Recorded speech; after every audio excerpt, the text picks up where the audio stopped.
Alina, this book is something else. She's saying that the things that, that stand out to you, the things that you want to repeat and all of these things into your life. Listen, everything stands out.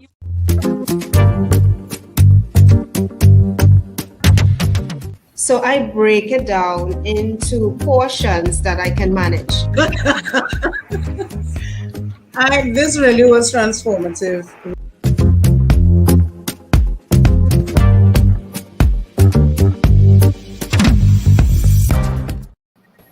Good evening, Achievers, and welcome once again to Book Club Conversation Series 6, where Launchpad Consultancy, collaborating with VisionWorks Solution, is bringing to you this series of conversations based on the book, The Uncommon Achiever, written by Mike Murdock. My name is Alina Lewis, and excited as always to have some awesome people, awesome achievers in studio with me. We have Roy Rollox, Impact Strategist at VisionWorks Solutions. He's here in his vibrant, fire red, ready to bring it to the convo tonight.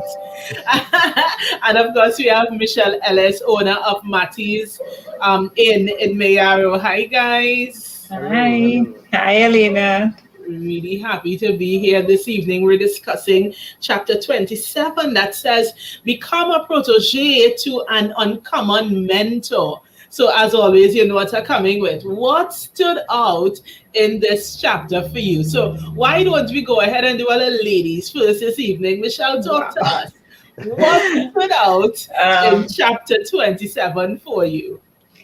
I think for me, it was that we need to be teachable and that our goals will decide our mentors. That really stood out for me because most times people want to be, they want to have a mentor, but their spirit isn't able to receive the information that is imparted to them.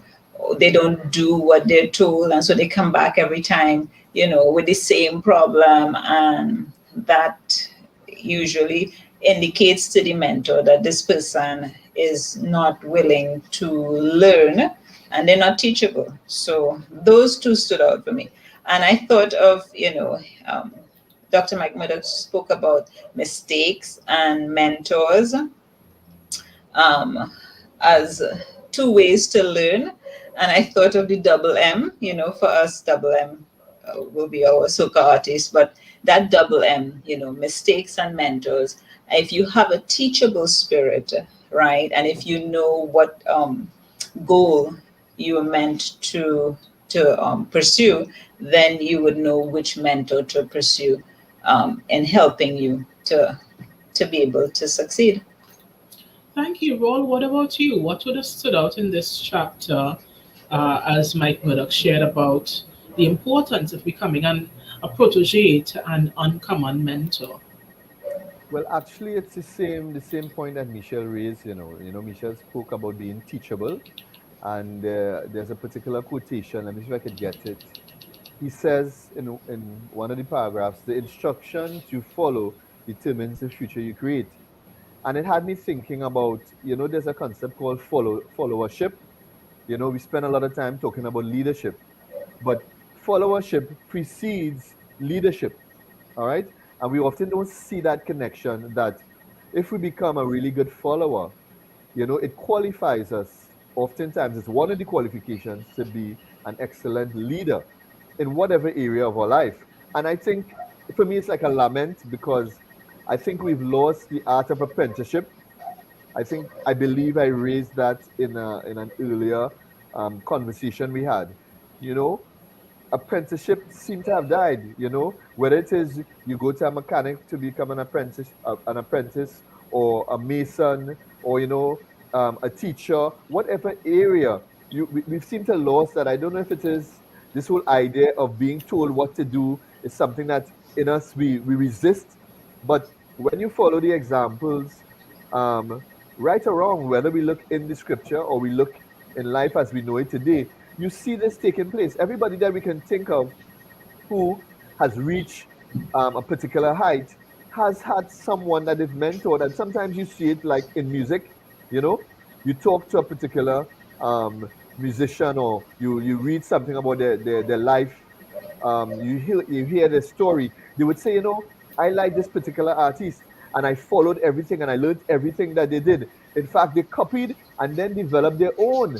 So this whole idea of following instructions and sitting at the feet of someone who I would say has been assigned to you, and I think that's the difference here. We covered that in our last session, that there are some persons that are assigned to you. And if you recognize that this is an assignment by God, then you make the best of it and you glean as much that you can from that person. Just as you saw with Elisha and Elijah, Timothy and Paul, Esther and Mordecai, Joshua and Moses. So this whole question of followership is what jumped out at me as being real important for the uncommon achiever. Mike Murdock, even early in the chapter here, he reminded us that a mentor is a coach. Their role is not merely to confirm what you're doing correct, but to correct you and prevent you from making mistakes. And as he continued on in his writing, he talked about mentorship bringing wisdom and mentorship bringing success. So even in this moment, I want to take the conversation in a different direction, and I want to ask you about your role in VisionWorks. Both of you are coaches at VisionWorks Solutions. Roel, you are an impact strategist. Michelle, you are a practical life coach. Did I say that correctly? Yes. All right. So even in the chapters he alluded, there are different types of mentors for different purposes. So I'm curious to have you share with both our live audience and those who would look at the replay, how do you, in your capacity as a coach, bring wisdom and success, or help people along that journey of developing or embracing wisdom and success? Because of course, when we think about the role of an impact strategist, it would be very different from the role of a practical life coach. So maybe, Roel, I could volunteer you to jump in first, that when you think, because I know a lot of people are going to be thinking about it, and they need to, I believe, understand how to know what to expect, how to know what they should look forward to, so that maybe if they have a mentor in their life or somebody that's keeping that title, it helps them to have like even a benchmark to encourage themselves to know, have they aligned themselves well with the type of coach. So this isn't even an individual thing to say, oh, you're with the wrong person. It's not even about that, but it's about understanding the different types of coaches. So I love that we have two different functions here in the panel this evening, so that you could share in that regard. So Roel, let me hand over to you. How do you, as an impact strategist, support professionals, entrepreneurs in their journey towards embracing wisdom and embracing success? Yes, I think it first starts with my own the vision that I have for the company and the work that I do. The name of the company is Vision Works. And the idea behind that is that I too have been in situations of had dreams, visions, things that I wanted to accomplish, and you share with someone, you share with people around you, and they're like, "You sure that's possible?" Or maybe it's not a matter of sharing. You just look at your resources, you look at what you look at what you begin to list what you don't have, right, and you begin to mark down all the things that detract from this vision becoming real, this vision working.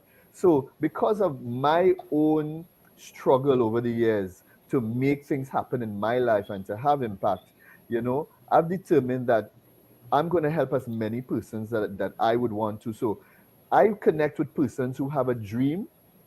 They have this dream, this vision, this thing that just cannot go away. They sleep it, they eat it. Every time they get up, every time they go to bed, it's on their mind.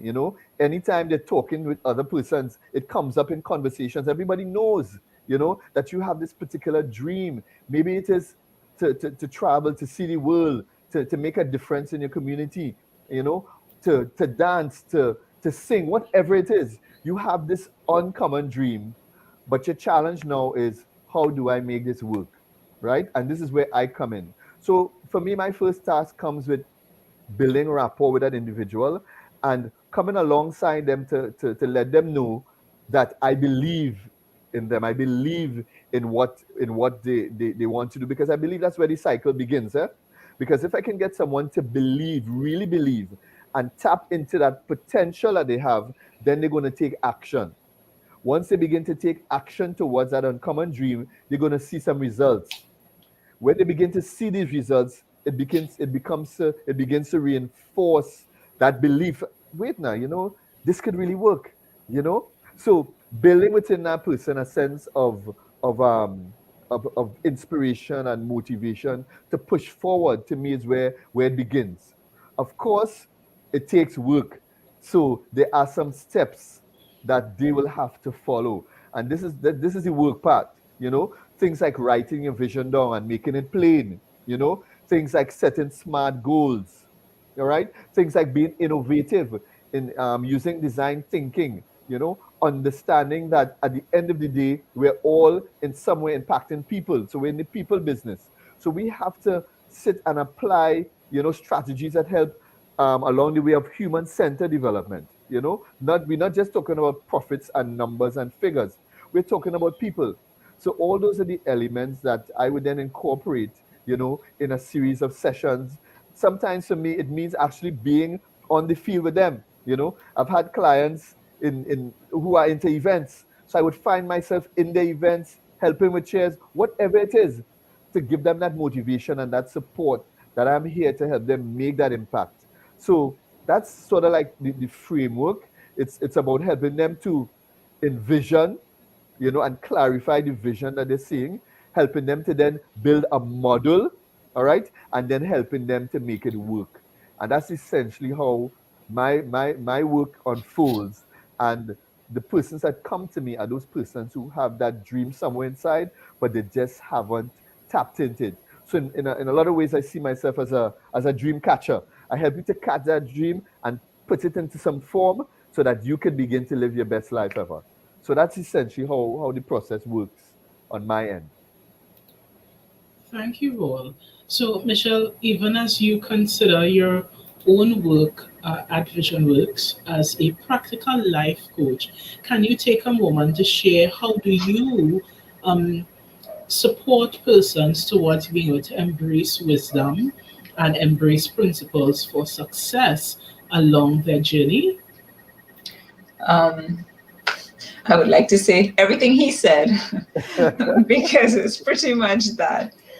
But to be quite honest, even when you had first posed the question, I was looking at 3 areas: people, resources, and goals, right? And what I mean by that is, as a practical life coach, I have to, I can't anticipate, or plan ahead.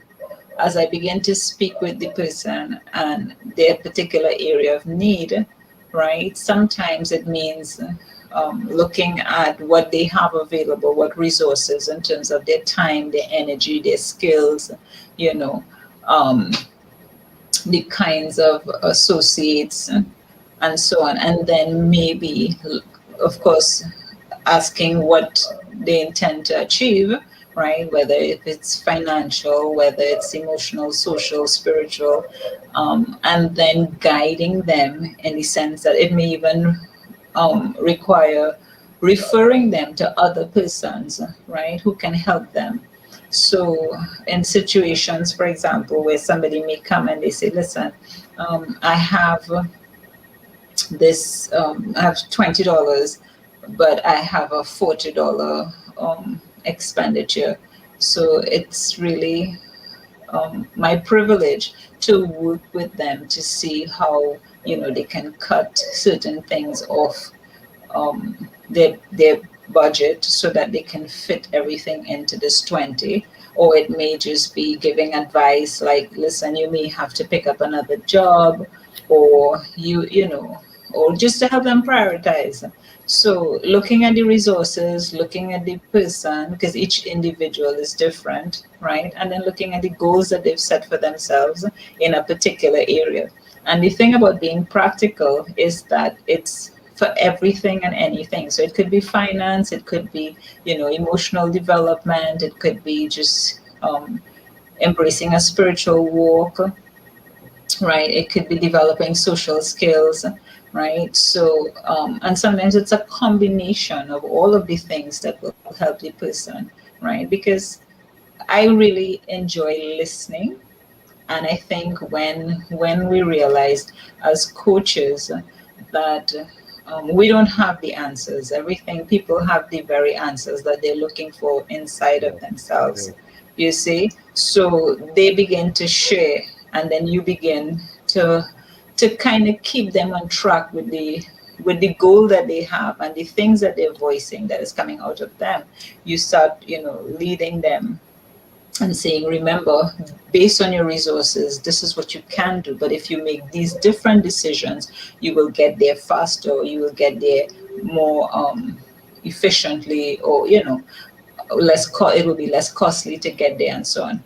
So I think that in itself is one of the ways that helps people to build and to acquire the kind of wisdom. But of course, people must be teachable, right? They must understand that even if they've made mistakes along the way, those mistakes are also resources that we can use, because then it's easier to point them in the direction that they need not go back to, right? Or to draw what they have learned from that experience so that they can build better and stronger. One of the things about being practical as well is that anybody can do it. Do you understand? Because it's looking at life for what it is, and just taking your experiences and being willing to share. So there's a lot of sharing, there's a lot of openness, and that builds trust. And trust means that we're establishing relationship. And I think that is the first step in people's ability to succeed, that they can trust the process, they can trust a person, right? And this is exactly what Mike is talking about in this chapter about mentorship, you see.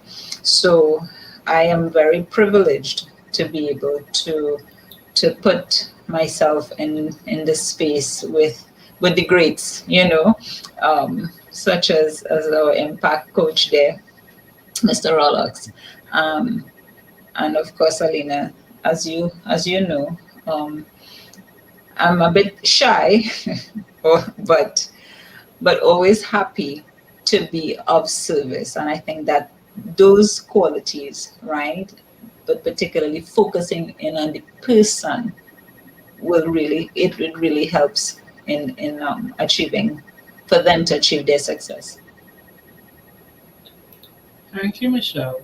Even as we continue on in the writings that Mike Murdock shared, he talked about something that you've mentioned twice, at least I could count, Michelle. So we know it touching home for you, which is that you need to be teachable. And he used some examples where he was chatting about Ruth and using Ruth from the Bible as a reference, and he mentioned that she listened, she followed instructions, she was teachable. And a bit later down, he went on to say that the instruction you follow determines the future you create. And I want to touch on the idea of the instructions you follow from the perspective that there are many people out there that struggle with following instructions. And there are some people that struggle with following instructions, but they don't know that because it's guys and the other things. But I just didn't want to do it like that. Well, I had a better idea. I didn't think that person knew what they were talking about. They don't have enough experience to be right. I know better. And it's guised under all of these really nice sounding reasons why the instruction, the advice, the recommendation wasn't followed. So I want to ask you, for those who might be looking on live or in the replay, and they might be struggling with following instruction but don't know, how would you help people to understand what it really means to be teachable? And I'm putting this out there as an open question. What it really means to be teachable, and how do you know that you're teachable, so that way we could all be putting ourselves in positions to receive instruction and live out our best lives because we're taking the advice from those around us who are able to give it well. So I'm putting it out there. I know I asked three parts. You could respond to one, you could respond to all. I really want to put it out there as an open question, prompt for dialogue, so we could get varied perspectives from both of you. Well, let me jump in before Mr. Rollock says anything. I think to answer some part of that three-part question, respect. Right? Even as you read the three parts, I saw respect, respect, respect. Right? Remember that being a mentor, or even I'm assuming a coach in this regard, right, means that you would have gone through a series of training and preparation, right? Whether that is, in my case, where life has taught me many things and I've been able to catalog those things, and now I'm able to share that with you. So as Dr. Mike Murdock spoke about the double M, mistakes and mentors. Your coach is the one who's gone through the mistakes. And now that coach is sharing with you so that you don't have to necessarily make those same mistakes, right? And if you have respect for that process, then it saves you, right? In terms of time, in terms of energy, in terms of your resources, to make better use of your time, your energy, your resources. Another thing as well is that your mentor would have gone through an area of specialization. And even as Mr. Rollock spoke about being assigned to a person, you will know whether that person is right for you in terms of the particular need that you have or the goal that you have to meet. So I always say to people, if you want to buy meat and you need to know about the best cuts, you don't go to a jeweler, you go to a butcher, right? And vice versa. If you want to know about precious stones and jewelry, you will go to a jeweler.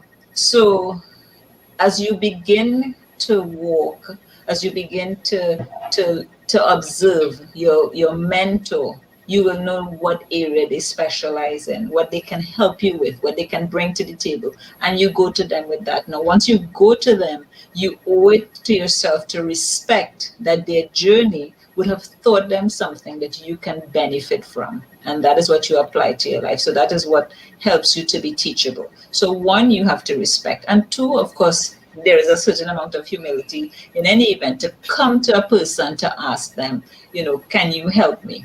Now, I have a friend who, for whatever reason, if she has any questions about anything in life, she just messages me and she asks me, listen, so and so and so, and I'm thinking, okay, that's a lot of, and I would share with her, and she says, thank you very much.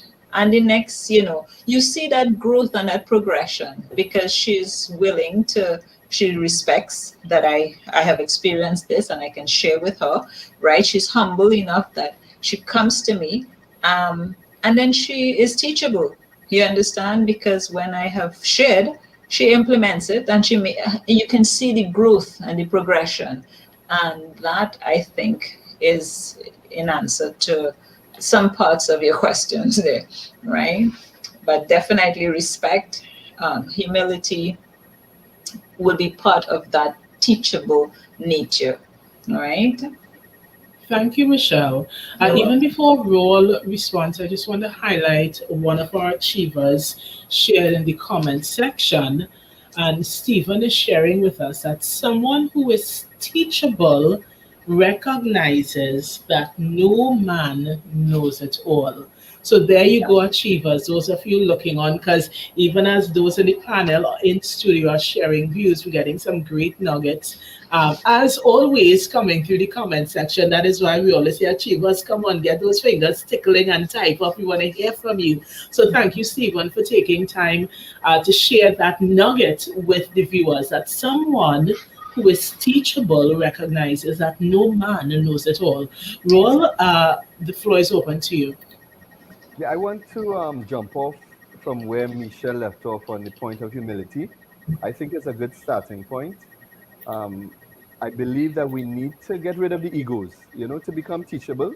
You need to put the egos aside. And I know that can be difficult, you understand? But if you look at it this way, right? And earlier, I mentioned the fact that we seem to have lost the value of apprenticeship. We don't want to be, everybody wants to be an expert in a short space of time, right? But if you examine some of the most important, well, some of the well-paid professions, let me put it that way, all right?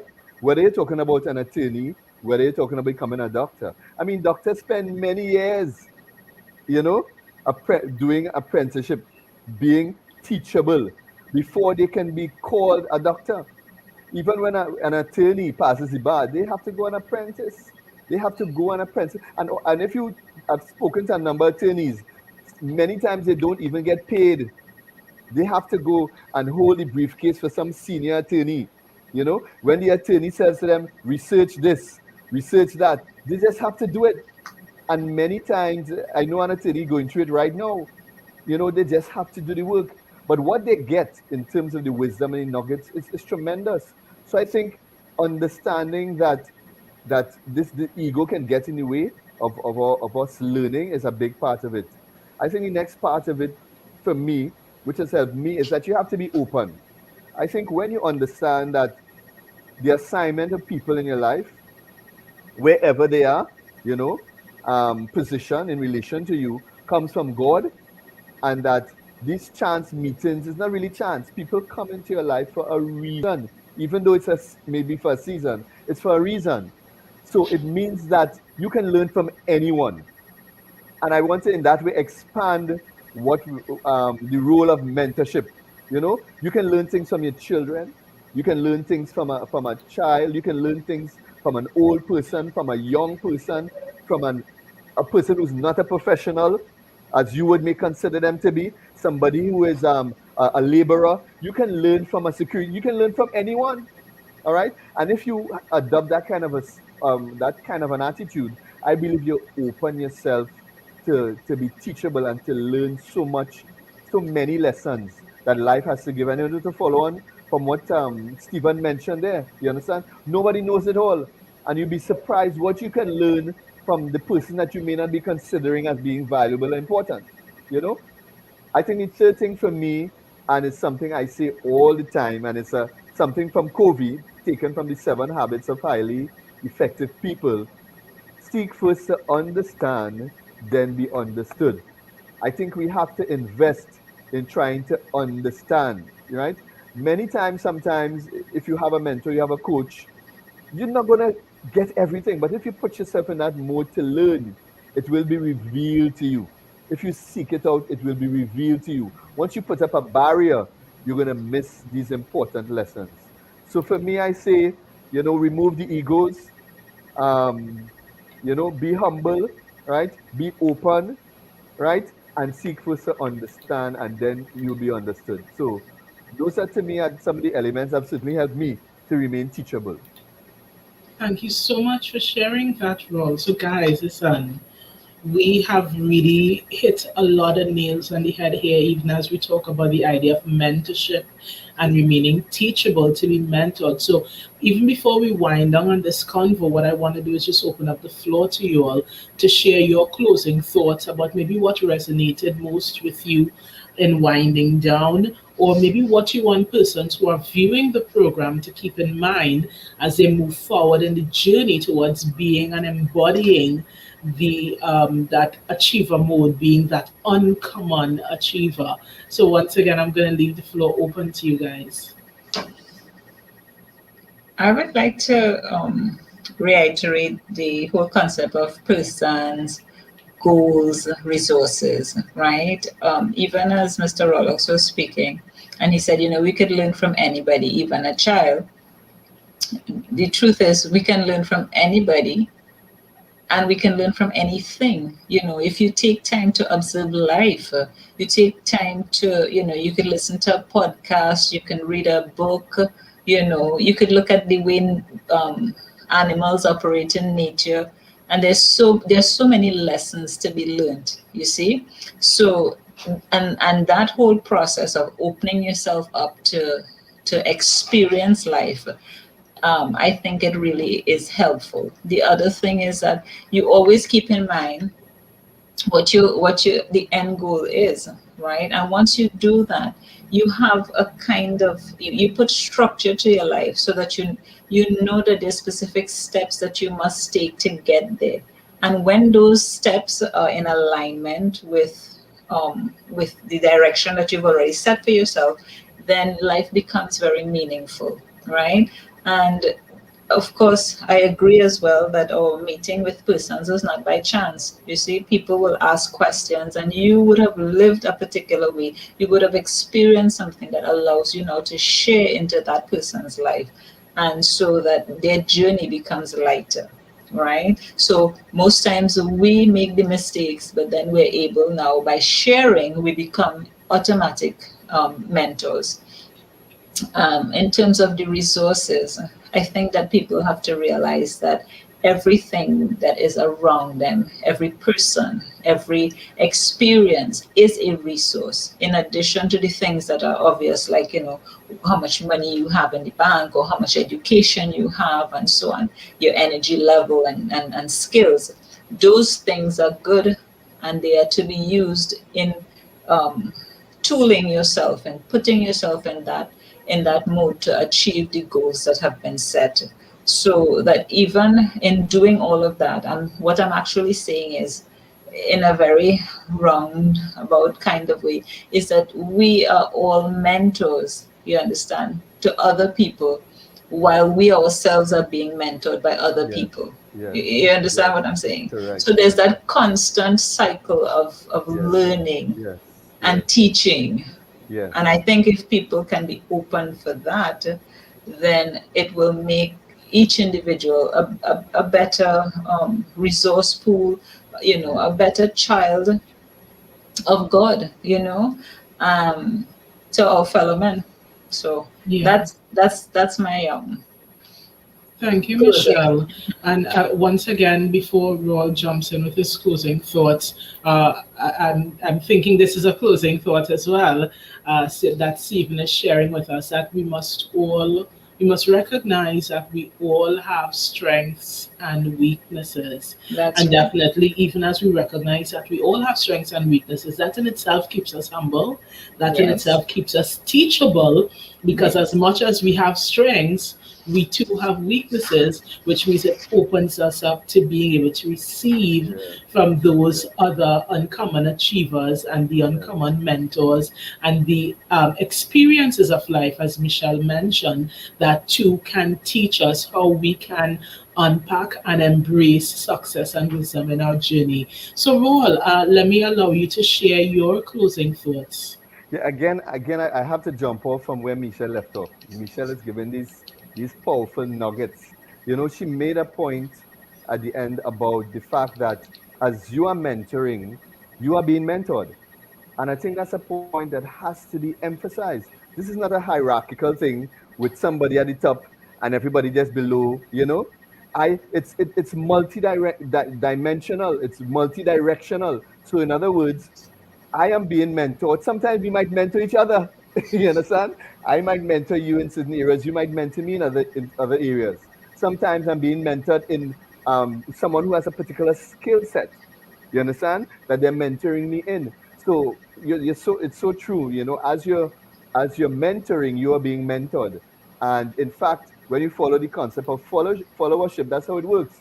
If you can be a good follower, right? It prepares you to be a great leader and to lead yourself and to lead others. But my closing point, something about the family that's jumped out at me, that we were all placed in families. And I know not all of us have had very positive experiences in our families, but you didn't have a choice. I didn't have a choice. You didn't have a choice to be in the family that you're in. So I think there's some of us here, and maybe there's somebody listening, that you probably need to revisit the mentors right in your family. Maybe it's a father, maybe it's a mother, maybe it's an uncle. Somebody has been placed in your space, all right? And you've been just looking at them from a negative perspective, but God has placed them there for a reason. You understand?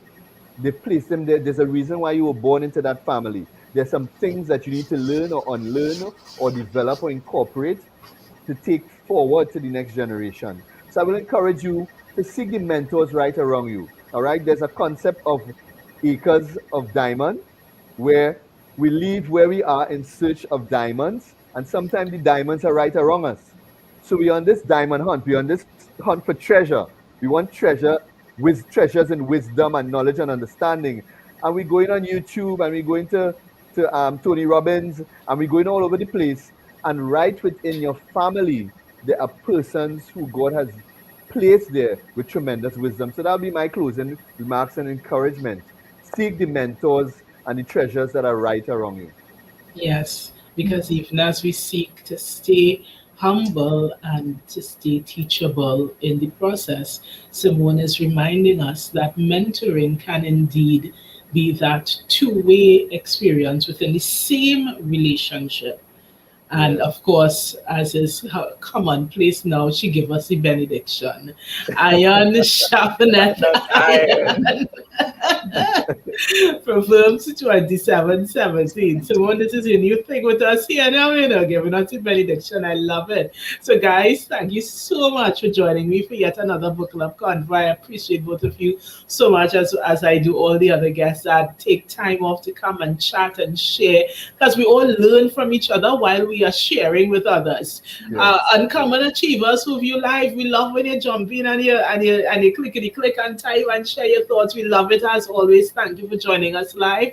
Remember to subscribe to the channel, like and share the video. It does help the programming.